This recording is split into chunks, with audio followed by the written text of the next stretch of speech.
14 விதமான சாட்சியால் நம்மளை சுற்றி இருக்காங்கன்ற போது நமக்கும் ஒரு பயம் இருக்கும். எந்த தப்புக்கும் போக மாட்டோம், எந்த பாவ செயலும் செய்ய மாட்டோம். அந்த 14 விதமான நபர்கள் யார் சாட்சியாக நமக்கு இருக்கிறவங்கன்னா, சூரியன், சந்திரன், அக்னி, நீர், காற்று, புவி, ஆகாயத்தில் இருக்கும் தேவர்கள், பகல் தேவதை, இரவு தேவதை, காலை சந்தியா, சாய சந்தியா, யமதர்மன், தர்ம தேவதை, உள்மனது.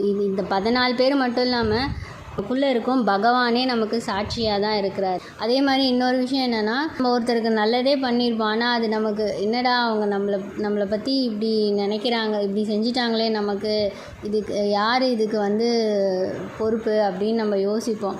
நமக்காக நிற்கலையே, சாட்சி சொல்லலை அப்படின்னு, அவங்களுக்கு நம்ம செஞ்சதுக்கான நம்ம எந்த ஒரு இதுவுமே இல்லையே அப்படின்னு நம்ம நினைக்க வேணாம். இந்த 14 விதமான நபர்களும் நமக்கு சாட்சியாக இருக்காங்க. பெருமாளும் நமக்குள்ளேயே பரமாத்மாவாக சாட்சியாக தான் இருக்கார். 15வது